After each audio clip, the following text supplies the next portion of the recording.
Seguimos meditando hoy sobre el Evangelio de San Lucas, que en este tiempo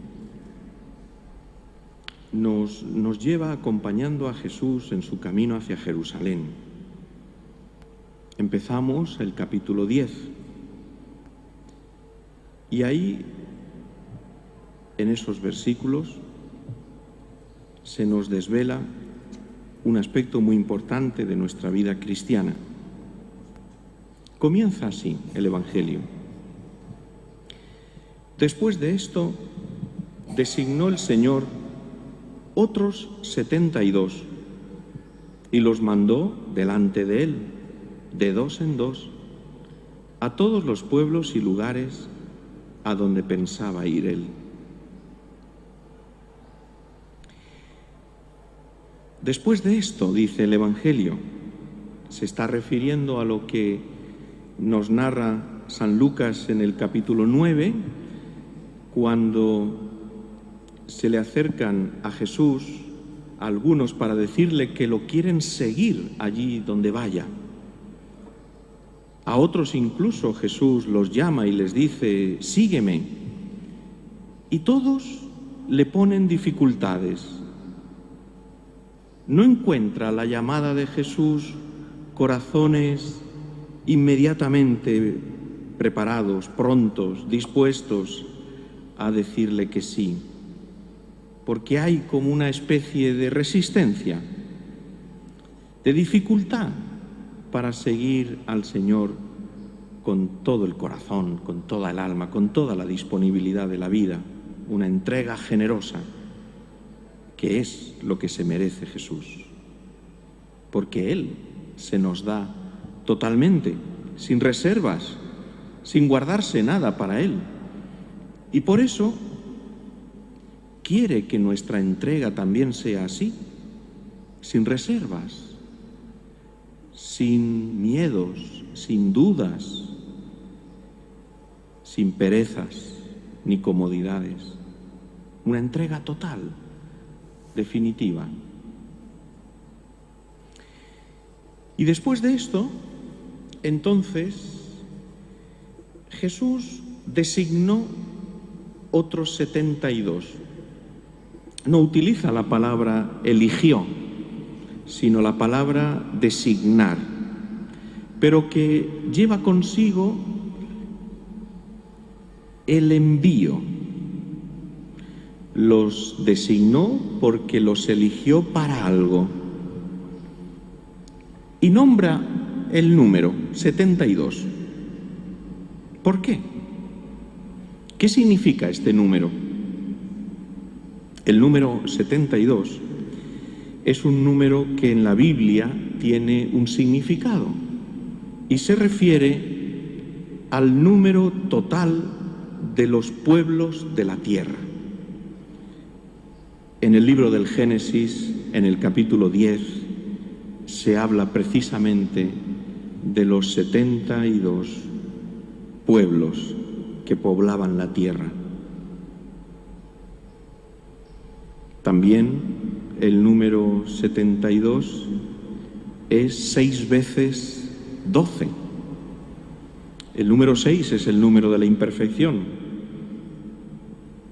Pero si a estos 6 veces 12 le añadimos las 12 tribus de Israel, entonces tendremos 7 veces 12, que es el número de la totalidad, de la plenitud y de la perfección. Por lo tanto, el número 72 hace referencia a esa idea en la Biblia de que el plan de Dios, la voluntad de Dios, el amor de Dios, va dirigido a todos los pueblos de la tierra, que todos los pueblos de la tierra tienen que oír el mensaje de Dios, empezando por Israel. De hecho, en el mismo Evangelio de San Lucas, los apóstoles ya fueron enviados antes que estos 72. Son discípulos, sin más. No se nos dice el nombre, porque la misión de llevar el Evangelio está dirigida a todos, no solo a los apóstoles. Todos nosotros tenemos la responsabilidad y también la suerte de llevar el Evangelio a todas las gentes. Ningún cristiano puede sentirse eximido de esta responsabilidad. Es decir, bueno, no, esto es cosa de curas y de monjas, ¿no? Esto de llevar el Evangelio a los demás, esto es cosa de gente que se dedica a ello. No. Llevar el Evangelio a los demás no es cosa exclusiva de curas y de monjas, ni de papas, ni de obispos. Esto es responsabilidad y gracia, suerte de todos los cristianos. Tú, bautizado, por el hecho de que has sido bautizado, te conviertes en apóstol de Cristo y cae sobre tus benditas espaldas la bendita misión de anunciar el Evangelio de Cristo, de llevarlo a todos. Es que yo no sé, es que yo no tengo estudios, es que yo no estoy preparado, es que yo estoy ahora atravesando unas circunstancias, es que mi situación, es que mi familia, es que mi trabajo. ¿Veis? El capítulo 9 de San Lucas, todo eran excusas, todo eran excusas. Siempre hay excusas, siempre hay dificultades, siempre hay obstáculos para cumplir el mandato de Cristo. Id a todas las gentes y anunciarles el Evangelio.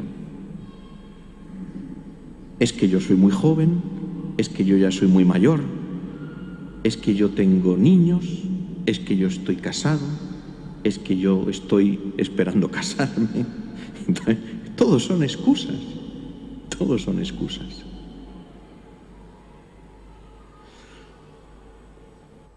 Jesús designó 72, es decir, a ti y a mí, y los mandó delante de él, porque Jesús quiere que se prepare el terreno, el lugar, los corazones, antes de que llegue él, a todos los pueblos y a todos los lugares donde pensaba ir,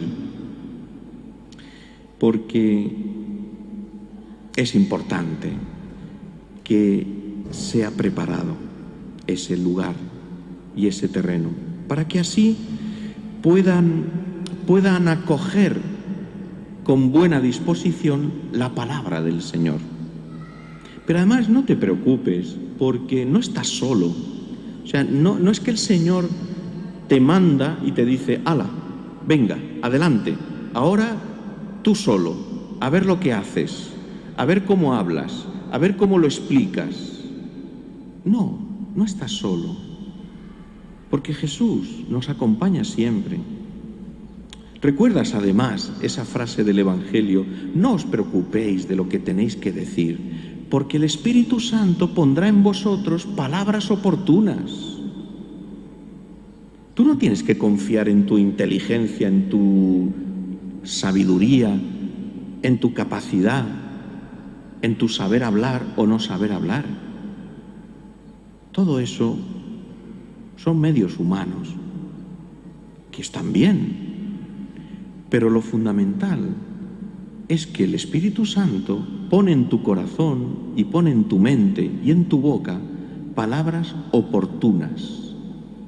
Por eso, antes de nada, tenemos que invocar al Espíritu Santo, es decir, ponernos en la presencia del Señor, pedirle luz. Señor, ilumíname, ayúdame a decir esa palabra oportuna y en ese momento oportuno, para que le llegue al corazón, para que tu nombre sea realmente bendecido, para que tu amor prenda en el corazón de estas personas de estos familiares, de estos amigos que me rodean. Y aquí viene una cosa muy importante. El Señor los envió de dos en dos. Qué cosa más bonita. ¿Por qué? Pues por una razón muy sencilla. Porque el anuncio del Evangelio es obra de la comunidad. No es obra exclusiva de una persona que va solo por ahí. No es un esfuerzo personal que termina y empieza en uno mismo, sino que el que anuncia el Evangelio tiene que sentirse parte de la comunidad. Fíjate en el Evangelio, después de la resurrección, Pedro y Juan, los dos, iban al templo y allí anunciaban a Cristo.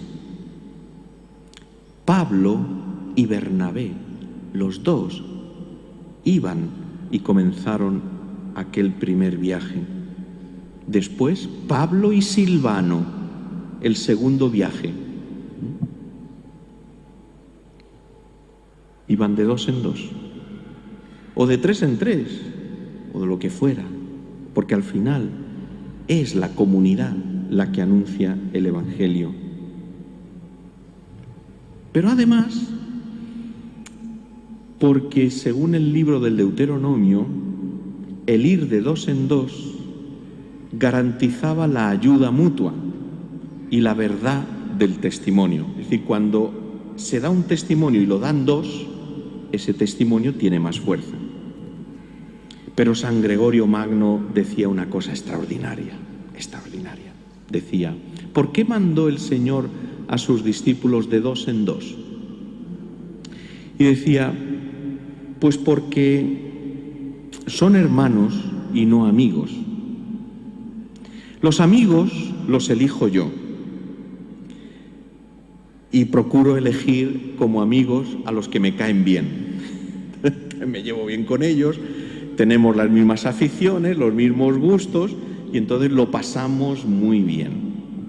Los hermanos es lo que te toca, es lo que te toca. Pero sois hermanos. Y entonces hay diferencias.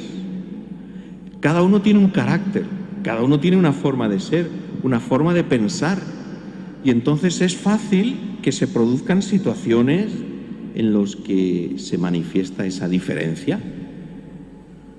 Y entonces, al hacer ese esfuerzo de amarse, de comprenderse, de perdonarse, de entenderse, eso es un testimonio mayor y mejor que cualquier otro.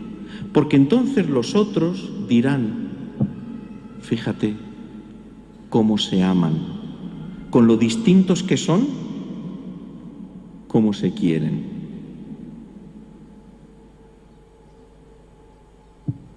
Los mandó de dos en dos, para que no estén solos, para que se ayuden, porque tenemos que ayudarnos. Los cristianos tenemos que ayudarnos. Porque el Señor nos ha puesto a unos al lado de otros, para que nos echemos una mano en el camino de la fe. No para que nos critiquemos, para eso el Señor no nos ha puesto de dos en dos, sino para que nos ayudemos, para que nos ayudemos. Lógicamente, si hay algo que decir, se dice. Y si hay algo que corregir, se dice con caridad, con delicadeza, con amor, después de haberlo llevado a la oración. Y entonces se dice. Pero no se habla con Dios. Si hay algo, si has visto algo en alguien que te llama la atención, que te parece que no está bien, lo hablas con Dios. Lo que no puede ser es hablarlo con otro y después con otros. Y así entre todos se comenta. ¿Te has dado cuenta? ¿Te has fijado? Fíjate cómo va, fíjate cómo habla, fíjate lo que hace.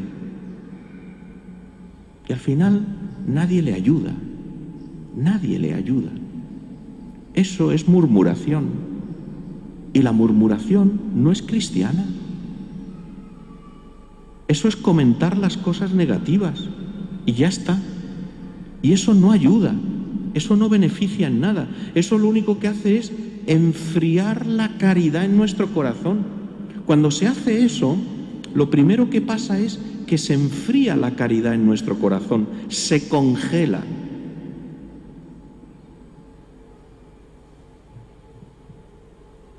¿Tienes algo que decir? Háblalo con el Señor y después con la persona interesada. Y si no, si le puedes ayudar, hazlo. Pero no lo comentes con otros que no sirven para nada y que lo único que hacen es, al final,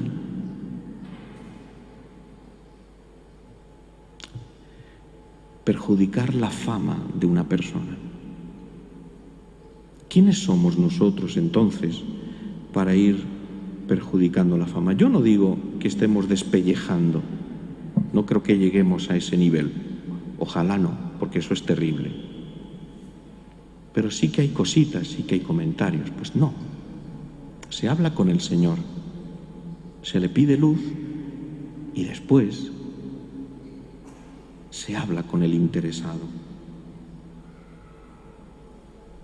De dos en dos, para ayudarse y para que el testimonio sea más verdadero. A continuación, Jesús les dice ¿para qué los envía? ¿Para qué? Y dice así Jesús, pone una comparación preciosa. Dice, la mies es abundante y los obreros pocos. Rogad pues al dueño de la mies que envíe obreros a su mies.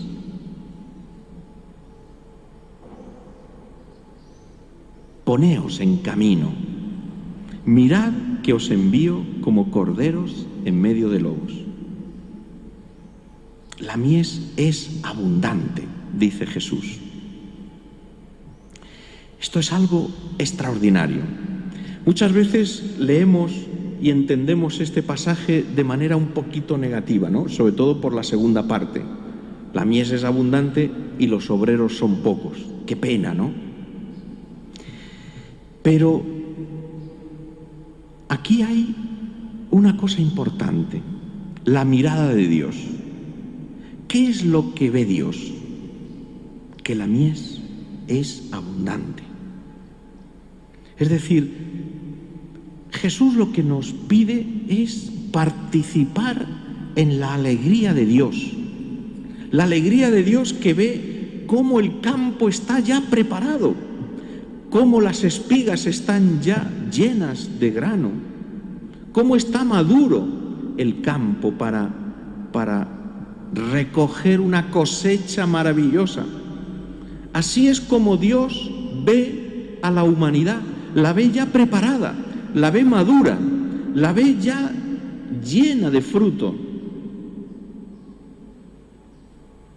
Por lo tanto, hay que alejar de nosotros el pesimismo. Ese pesimismo que nos lleva a ver la humanidad mal. Y no es porque no haya cosas malas, claro que sí, tantas. Saltan a los ojos inmediatamente. Pero Dios ve con otros ojos. Y lo que Dios ve es que la humanidad está preparada para acoger el Evangelio. Está preparada. La necesita. Toda la humanidad está necesitando acoger el Evangelio. Así es como ve la humanidad Jesús. Y por eso nos pide a nosotros que participemos de su mirada, que veamos el mundo como lo ve Él, no con tristeza, ni con desánimo, ni con desesperanza, sino con la ilusión de saber que la semilla de Dios siempre da fruto, siempre. Eso sí, no cuando a nosotros nos gusta, no cuando nosotros pensamos que tiene que dar fruto. Sería un poco estar ahí esperando a ver día y noche, a ver si ya esa semilla, esa palabra, ese consejo, ese testimonio que yo di, esa oración constante que yo estoy haciendo por esta persona, por este familiar, por estos amigos. Y vaya, es que no da fruto, es que no pasa nada, es que no se mueve. ¿Pero por qué? ¿Por qué hay que estar así? Tú has sembrado, y has sembrado la semilla de Dios, la palabra de Dios, el amor de Dios. Descansa en paz, no te agobies, no te inquietes, no te desanimes, no pierdas la paz. Si sembraste bien, el fruto vendrá, porque la semilla de Dios es eficaz. Y ahora sí, Jesús dice, bueno, los obreros son pocos, y es verdad. Es decir, ¿cuántos cristianos son conscientes? Porque hemos dicho que esto es cosa de bautizados, no solo de curas y de monjas, que son los que tienen que predicar el Evangelio. No. ¿Cuántos bautizados? ¿Cuántos cristianos que se han bautizado? Y no digamos los que además han recibido el sacramento de la confirmación, son conscientes de que tienen que sembrar la semilla de Dios, de que tienen que hablar de Dios, de que tienen que contagiar el amor de Dios. ¿Cuántos son conscientes? ¿Cuántos viven una vida cristiana, bueno, así, pues como sale, ¿no? 2, 3 cositas, alguna práctica religiosa, alguna costumbre aprendida de pequeños, cosas todas maravillosas, maravillosas. Ojalá no se perdiera eso. Pero tú te consideras obrero de la viña del Señor. Tú te consideras esos obreros que tienen que recoger ese fruto inmenso que el Señor ve en el campo que Él ha sembrado. Por eso, porque los obreros son pocos, a continuación Jesús dice, rogad pues al dueño de la mies que envíe obreros a su mies. Rogad al dueño de la mies. Aquí muchas veces, bueno, no está mal, pero solemos entender esta petición de Jesús como si tuviéramos que convencer a Dios de que envíe, o sea, como si Dios no estuviera convencido, ¿no? Como si Dios estuviera un poquito despistado. Perdón, Señor, por hablar de esta manera tan coloquial. Pero es que Dios, pues hay que convencerlo. Y a Dios se le convence a fuerza de oración. No, mirad. La oración nuestra no cambia a Dios, sino que nos cambia en primer lugar a nosotros que rezamos. ¿Por qué Jesús nos pide que recemos? Que pidamos obreros, vocaciones, para que rezando nos demos cuenta cada vez más de la importancia de que todos los bautizados sean conscientes de la llamada que Dios les hace, de que todos los bautizados no se queden tranquilos en su casa sin hacer nada por Cristo, sin mover un dedo por el Evangelio, sino simplemente, aquí estoy, aquí me las den, yo a recibir. La oración nos tiene que llevar a sintonizar nuestro corazón con el corazón de Dios.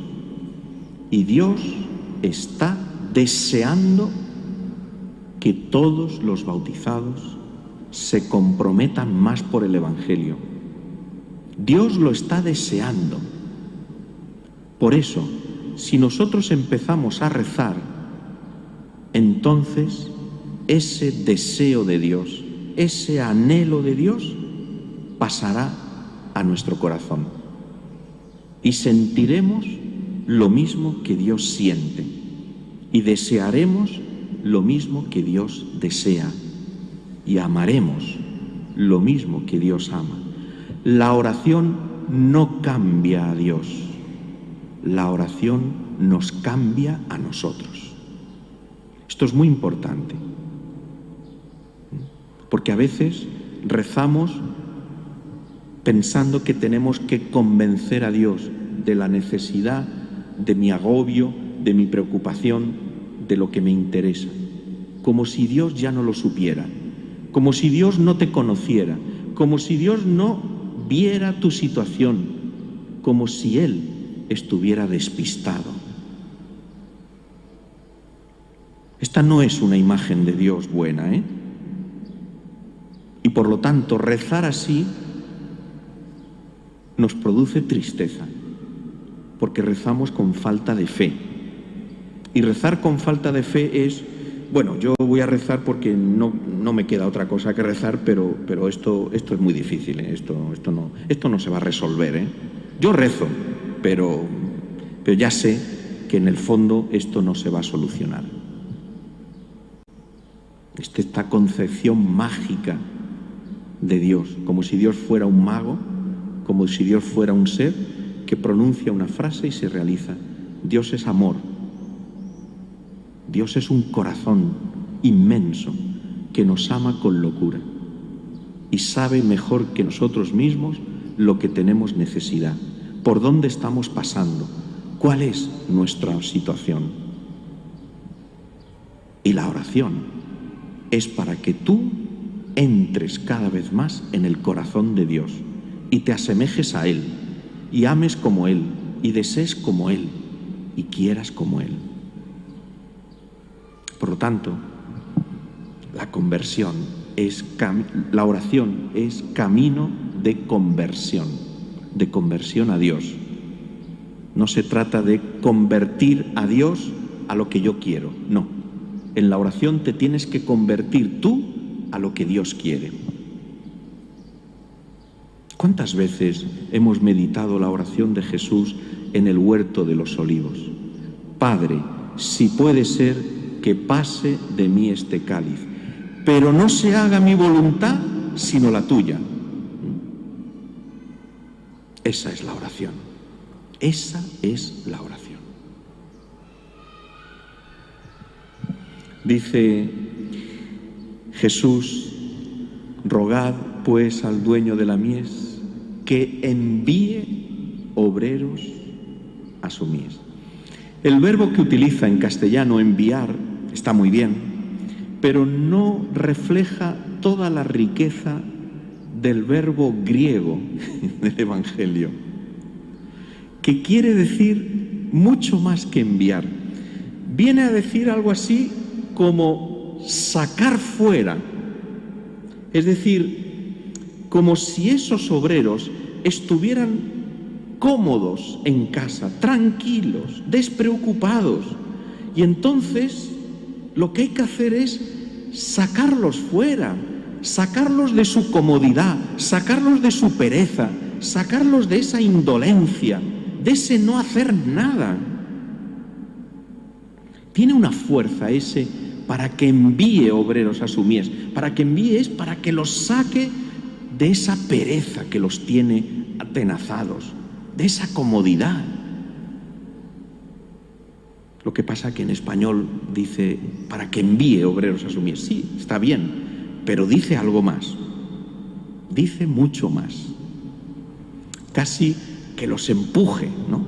Que los saque a la fuerza, arrastrando.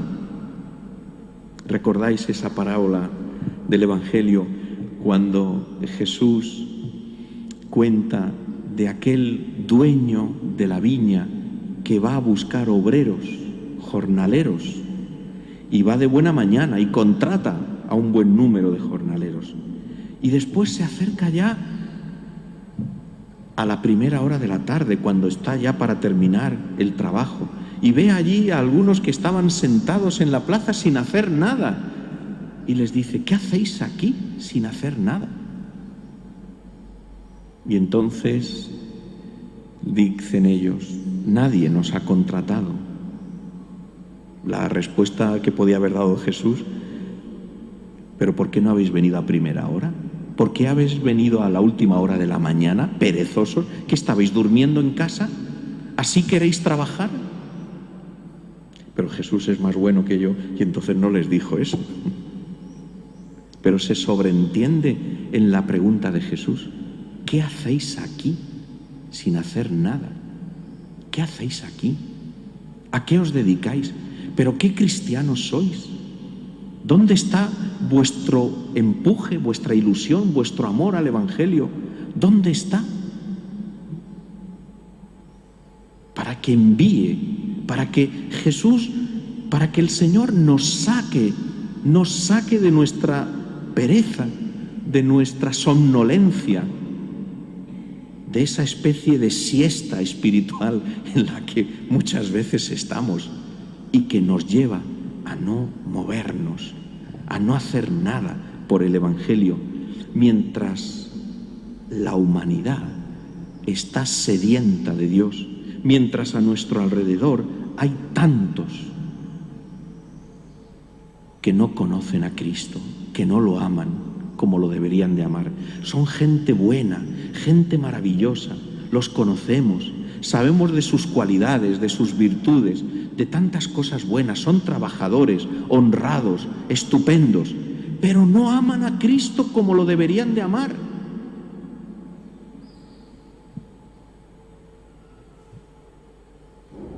Por eso Jesús a continuación dice: poneos en camino, poneos en camino, mirad que os envío como corderos en medio de lobos. Poneos en camino,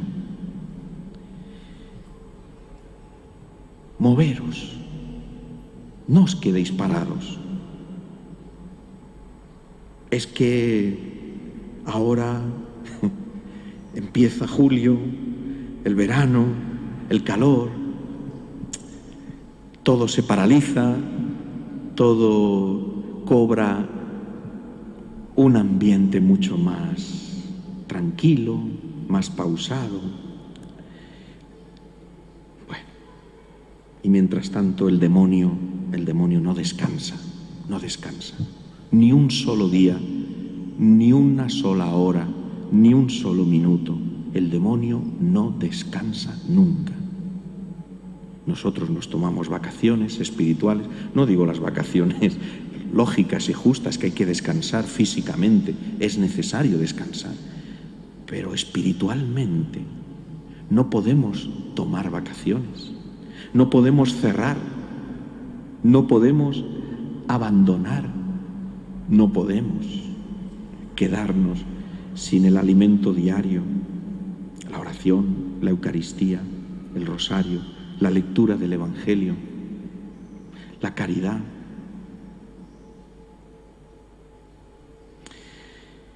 Termina la última parte del Evangelio, Jesús,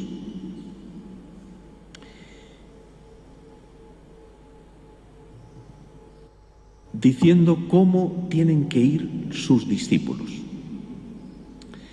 Es una parte un poquito más larga. Dice así: no llevéis bolsa, ni alforja, ni sandalias, y no saludéis a nadie por el camino. Es decir, ligeros, ligeros, no tengáis el corazón enganchado a cosas materiales, superficiales. El corazón libre, desasidos de las cosas superfluas. Si tú notas que tienes demasiado apego a ciertas cosas materiales, vamos a empezar. Venga.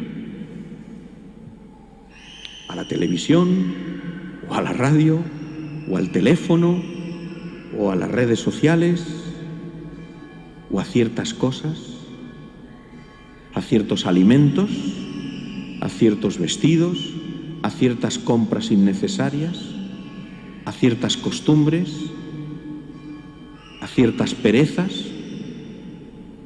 ciertas comodidades. Venga, el corazón desasido. El misionero, el discípulo de Cristo, no puede tener el corazón atado a las cosas superfluas. Dice San Juan de la Cruz: basta apenas un hilo fino, delgadísimo, que no se ve, atado a la pata del águila para impedir que el águila vuele alto. No se necesita una cuerda grande, una maroma y no. Un hilo pequeñito atado a la pata del águila le impide volar. Y tú y yo hemos sido creados para volar alto, no para arrastrarnos por el fango de la tierra, sino para volar alto, hasta las alturas de Dios. Pero si tenemos esos hilitos imperceptibles, pero que están ahí y que nos atan, nos impedirán volar hasta las alturas de Dios y acabaremos arrastrándonos.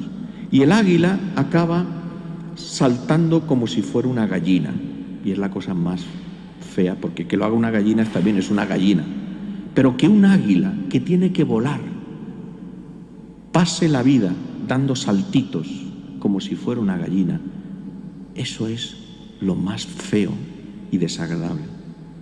Y tú has sido creado para volar alto, no para dar saltitos como una gallina.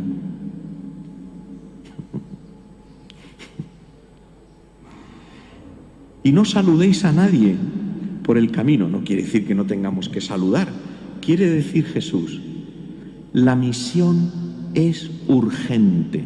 No te entretengas, no pierdas el tiempo innecesariamente. Tú ve a lo que tienes que ir, a cumplir tu misión. Que muchas veces la misión es saludar a la gente y entretenerse con la gente para escucharla. Ay, es que esta persona es tan insoportable, es que es tan cargante, es que te cuenta siempre las mismas historias, y entonces a quitársela de encima. No, ¿ves? La misión es escucharla con paciencia, con delicadeza, con amor, con caridad. Porque es la urgencia,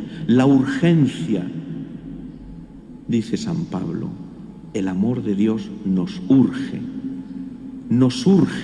el amor de Dios.